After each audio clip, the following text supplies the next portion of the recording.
before we do that, let's back up. Santiago is the capital and the largest city in Chile. Also, they call it Chile, not Chile, like I did my whole life. This place is known for its diverse culinary scene. They've got art, they've got music, they have people spray painting all the buildings that are 1,000 years old. Why are they doing that? Sir, please stop, although I will not stop you, just in case you have a knife. Santiago also serves as the economic and political center of Chile. Do you know what else it serves as? A place that has some pretty good dang food. And right now we're headed to our first location. Let's move. Boom, we've come to our first location behind me right here, Kiosco Roca. Today we're going to be trying a food called choriquesos. Chori, short for chorizo, a spicy little sausage. Do not make a penis joke. Queso, short for cheese. No, it's not short, that's just cheese. Put it together, you have choriqueso. Right here on the outside of the restaurant, they have a menu. Let's take a closer look. Here it is. You can get 2 choriquesos plus 1 leche con plátano. How do you say that? Plátano. This is like a down payment on a car, but in fact, that's about $5. Can I say something really quick? No offense, that's dollars. That's ours, okay? Make your own money sign. Let's go inside and see how they make it. Boom, right now I am in the kitchen right here with Gabriel, and we are about to make the choriquesos. It all starts with taking the bread out of its bread jail. He zeroes out the bread, making sure that each sandwich gets the exact right amount of chorizo. I thought he weighed the bread. He does not weigh the bread. Give that a nice little smear. From here, get a thick square of queso. Once the cheese is applied, it's gonna head on over here to the oven. We'll see you soon. The time has come to put it in a different oven. Okay, it's not ready. Here it comes. From here, he puts them together, and that is ready to eat. Sir, muchas gracias. Boom, we have a quintessential Santiagoan.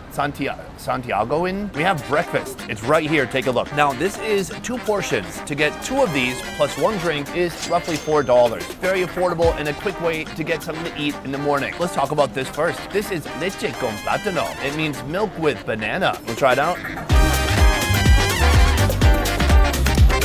That's actually quite delicious. Let's take a look at it. It's still warm and toasty. The cheese is melted down a little bit. The queso is not in a sausage form. It's just a chorizo spread at this point. Let's go for it. I've never had chorizo like this. It doesn't even taste like it could be put inside a sausage. It tastes like a chorizo pate. But it's porky and filled with delicious spices. I actually really love it. This is our first course, our first experience of food in Santiago, but we have 4 more to see and they're only gonna get better. Let's keep moving.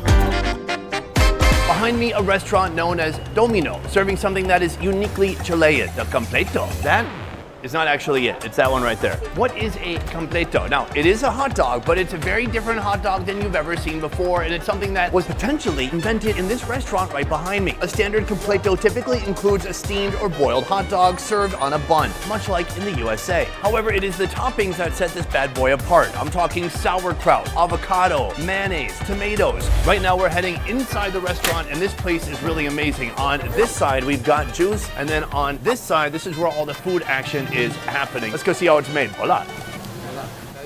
He's like, I don't care about your video. Fair enough. I'm in the kitchen right now with Octavio. This is the head chef. This is the main guy. If you upset him, you're kind of SOL. I mean, shit out of luck. We've got the hot dog in the bun. First, starting out with guacamole, then mayonnaise. This right here is the sauerkraut. You think he's done, but no. We've got onions and cilantro, and finally, he's topping it with tomatoes. That is definitely complete. Gracias. Oh, he's a friendly guy. Boom, we've got our food right here. I ordered 3 because we had to keep making them because I kept missing the shots. This is the completo plus avocado. Actually, this mixture of ingredients locally at the store is known as dinamico. In English, dynamic. And it's looking dynamic as heck. When he just put the avocado on there, I'm like, you should be done. Now it's still eatable. And then he put on like 5 more layers. Cheers. Oh, what a combo. I thought it was gonna taste heavy. It's perfect. It's kind of light. It's all working together pretty well. You get a little bit of kick from the onion. You get some acid from the tomatoes. The dog is like a Chilean miner and all the rubble is on top. Is that okay? Can I say that? It was like 8 years ago, so if we're good, we can do minor jokes. Minor jokes. And they all lived, right? Yes. I'm gonna do that with my team. It's a team building exercise later this year. Oh no, we're trapped in a mine. Only I know where the door is.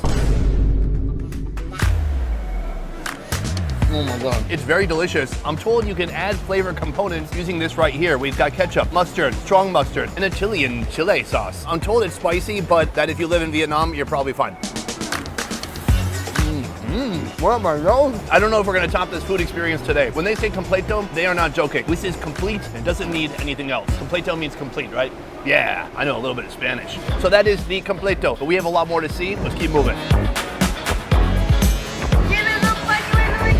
We have come to our next destination. There's so many different types of street food here, and most of them are in shopping carts, and actually most of the food is represented from many different locations other than Chile, except for this one food that's behind me. This is the sopepilla. That gets put into here. This is oil. Legally, we cannot film that going into there, but you'll have to imagine the sounds. It would be sizzling, it'd be boiling, and boom, we take it out. All right, after the sopepilla is done frying, it comes over here. Let's take a couple of these. This is gonna be the base for our dish. Over here, they have the typical things we've seen so far today: mustard, ketchup, mayonnaise, chili sauce. This is probably a barbecue. But then they have a couple other sauces I've not seen before. Right here, this looks like a Japanese curry, but it's far from it. This is mustard, vinegar, and sauerkraut. Maybe some carrot too. And then this here, this is more like a Chilean spicy sauce.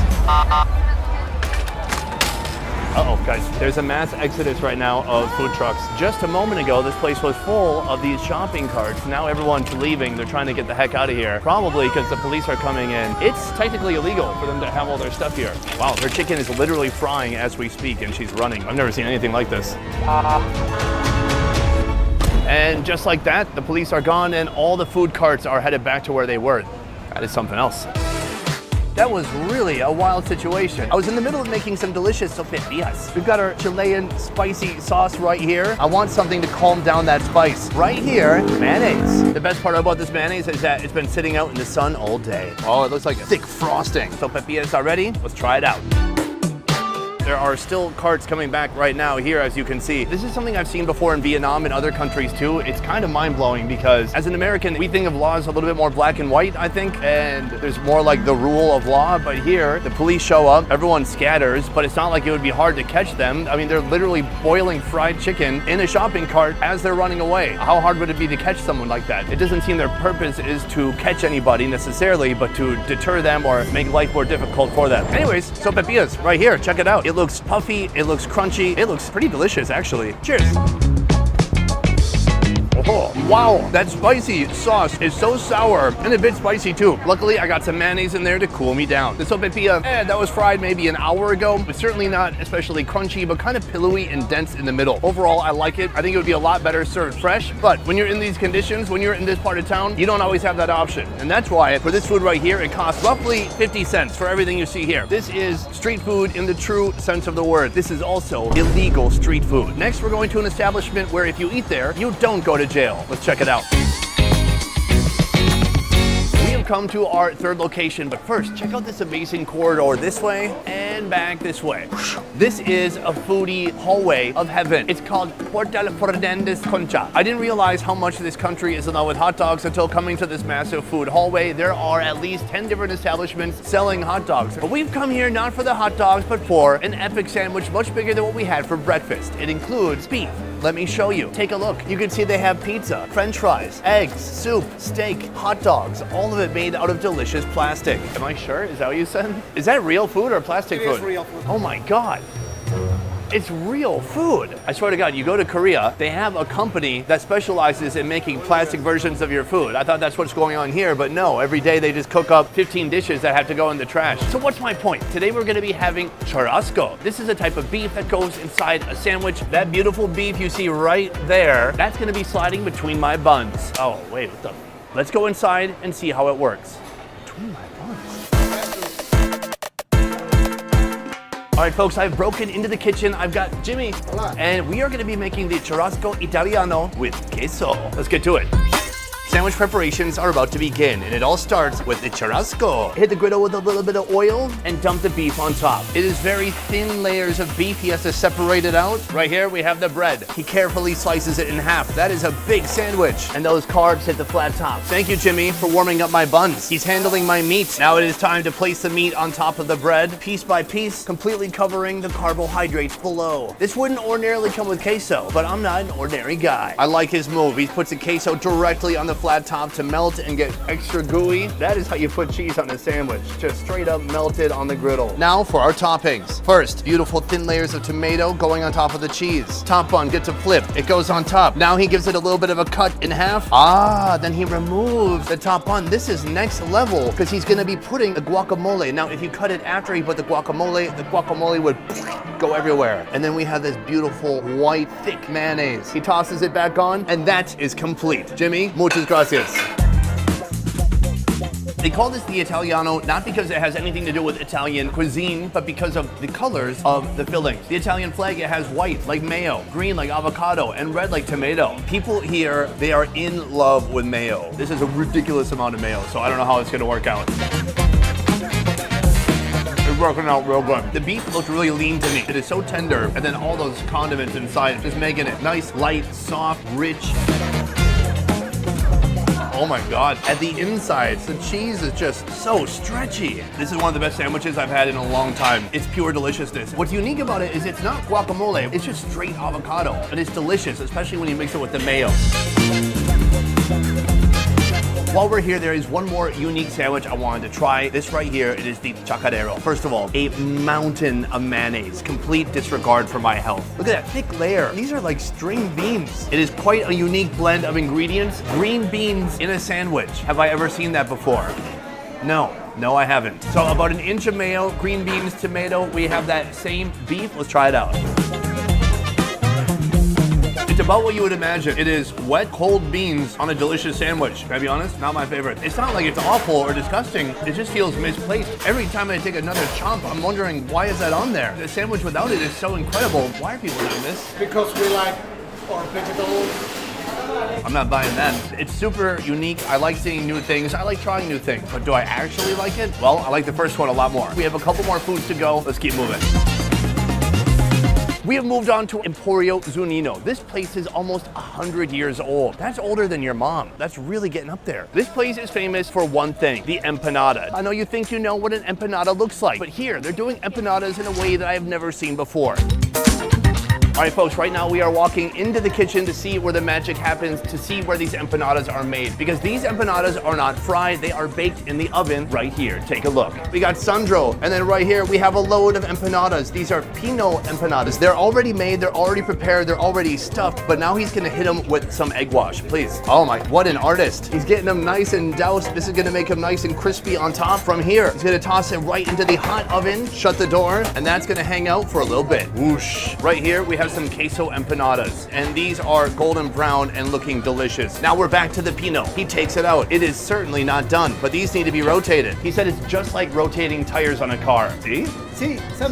Right here, you can see what the Pino looks like when it's completely finished. Oh, that is a thumbnail pose right there. Every time they come out of the oven, they head over here, and then when customers order, these folks grab them and dish them out. When I think of an empanada, I think of kind of a flipped over piece of dough that's been crimped on one side like a semicircle. This does not look like that. This looks like a big piece of puff pastry, egg wash on top, and full of queso. I want to bite into it, but I also just kind of want to rip it open to see what it does. Will we get a cheese pull? Oh my gosh, yes. There's a healthy amount of cheese in here. At the same time, an unhealthy amount of cheese. That looks fantastic. Break it down. What is not to love about that? It's about what you would expect. It is dough, it is cheese. No spices, no crazy seasoning. A very straightforward food, but very delicious. Because the way they're doing it here, everybody gets one that feels like it's hot and fresh from the oven. And that's the exact way that you want to eat something like this. Oh man, delicioso? Very good. Very good, muy bien. Right here we have a side of peach juice, perfect to go with an empanada, or so I'm told. Cheers. Oh, that's good. So this is the first type of empanada, but they have one more called Pino. We're gonna get that next. So here we have round two, empanada Pino. This is what we saw being made in the kitchen, and it looked fantastic. The only thing is that we didn't get to see it being stuffed with different stuff, but we're gonna see it now. Oh, ho, ho. Take a look at that. Beautiful layers of dough. It's almost like a beefy gravy in there with the onions. You can see the piece of egg, and then somewhere in here hidden, there is an olive, which is slightly terrifying because I'm told the olive has an olive seed inside. This might have been a mistake, actually. You don't see anyone in here eating it like this, and there's a reason for that. Dough bite. Oh my God, it's just like a delicious stewed beef, so much onion flavor. The onions have caramelized, they're a little bit sweet. You get a little bit of that egg in there. That's just a little bonus, I guess. Up on the olive. See, you could dye it, or you could grow an olive tree in your body. This is so excellente, I can't believe it. And it's completely different from the first